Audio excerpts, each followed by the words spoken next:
Le rapport est compilé dans un document de 1085 pages, subdivisé en 2 volumes. Il retrace les premières stratégies de lutte contre les forces émanatrices au Cameroun, la répression polymorphe ainsi que le rôle des autorités françaises dans le processus de transition camerounaise de 1958 à 1964, entre autres. Pour les universitaires, les 2 pays viennent de franchir un tournant dans la reconnaissance des événements coloniaux, particulièrement ceux liés à la guerre d'indépendance du Cameroun. Au-delà de cette réjouissance, il y a lieu de questionner le degré d'implication dont se reconnaît enfin la France. En ce sens que les différentes déclarations officielles qui nous parviennent jusqu'ici ne font pas étalage du caractère génocidaire des événements décrits dans ce rapport. Le rétablissement véritable de la réalité des faits demande qu'on leur colle enfin l'étiquette qui sied à leur nature.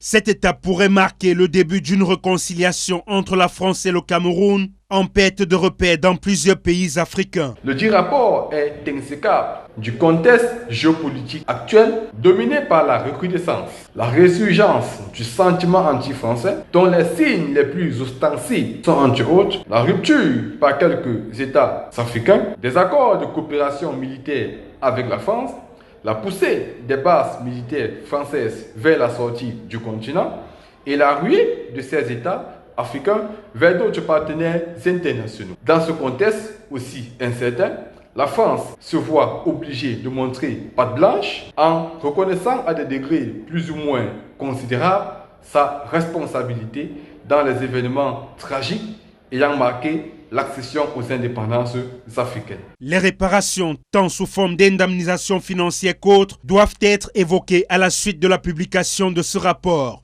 bien que cela reste un sujet épineux pour des raisons juridiques et politiques. Seule la suite et les événements à venir permettront de saisir la sincérité et la véracité du travail accompli par la commission d'historiens mis au travail sur ce rapport. Pour exploiter ce rapport de manière efficace, les universités préconisent qu'il soit intégré dans les programmes éducatifs, les conférences et des débats publics. L'objectif serait de faire comprendre aux jeunes générations les implications profondes de cette histoire et ses répercussions sur la société camerounaise actuelle.